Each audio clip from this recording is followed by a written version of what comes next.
이 바른미래당 심지어 이제 돈 얘기가 막 나오네요. 예, 지금 바른미래당의 갈등, 내홍 이런 게 새로운 소식도 아니라서 또 그런가 싶기도 한데요. 어쨌든 지금 논란을 간단히 설명하자면은 손학규 대표가 당대표니까 원래 당대표들은 당비 많이 내거든요. 예. 월 250만 원 내는데 대납했다. 예. 이런 의혹을 두고 공방을 벌이는 겁니다. 예. 그 비당권파 모임 변혁이라고 있지 않습니까? 그 유승민 의원이 대표인 여기서는 이제 중앙선관위에 해당 내용을 조사 의뢰했어요.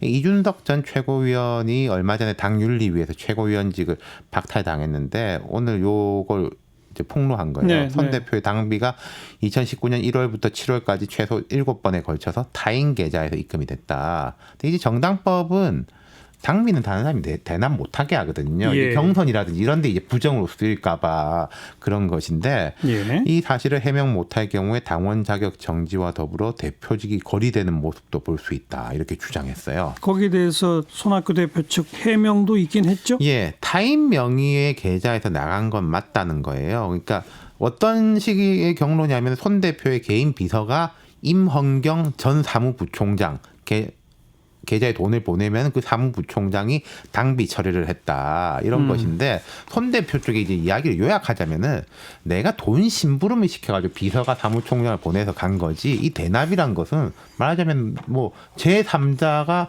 대신 이렇게 뇌물식으로 내줬다 이런 누구 건데 돈인가가 중요한 그렇죠. 거죠. 그게 아니다라는 주장이에요. 손 대표는 자기 돈이었다고 심부름 그렇죠. 했을 뿐이다 예. 이 얘기인 거고.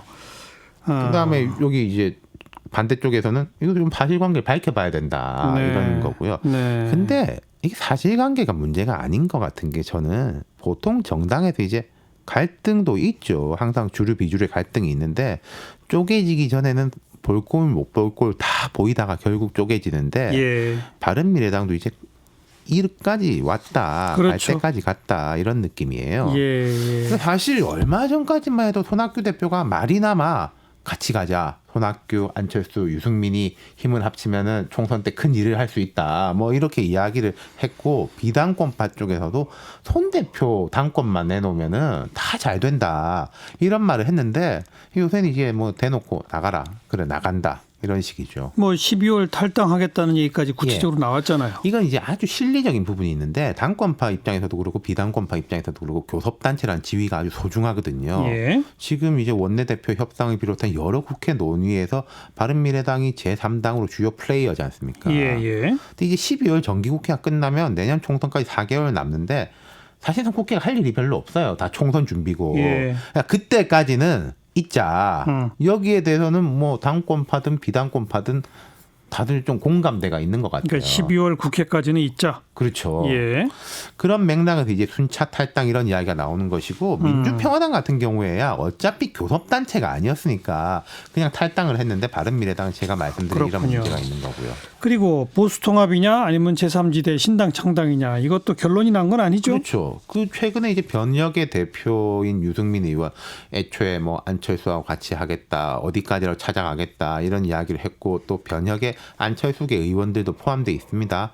근데 이제 안 전 대표가 독일을 떠나서 미국으로 갔잖아요. 그러게요. 현안에서는 언급도 안 하고 거기다가 이제 최근에 정부 여당 지지율 떨어지고 한국당 지지율 오르고 전반적으로 보수 진영이 회복되는 모습이 역력하다. 예. 이 두 가지 상황 속에서 유승민 의원의 스탠스도 조금씩 변하는 것 같다는 거죠. 보수통합 쪽으로 조금. 그렇죠. 그러니까 원래는 이제 뭐 박근혜 전 대통령에 대해서 어떻게 하냐 이게 한국당하고 제일 큰 그 건널 수 없는 강이었지 않습니까? 예. 근데 여기에 대해서 유승민 의원의 이야기가 탄핵에 대한 논쟁은 역사 속으로 돌리자. 사실 그 전에는 인정해야 된다였거든요. 예. 그리고 박 전 대통령 재판이 끝나면 당연히 사면해야 된다. 이런 인터뷰를 했습니다. 그러니까 한국당과의 사이를 간극이 좀 좁혀 나가는 모습. 그러니까 손학규 대표는 그럴 줄 알았다. 예. 한국당으로 돌아가라 이러는 거고 그냥 결국 이제 헤어지는 것은 기정사실이고 향후에 이게 남은 사람들하고 떠난 사람들이 각각 어떤 방향으로 움직일 것이냐 이제는 그게 관심사겠네요.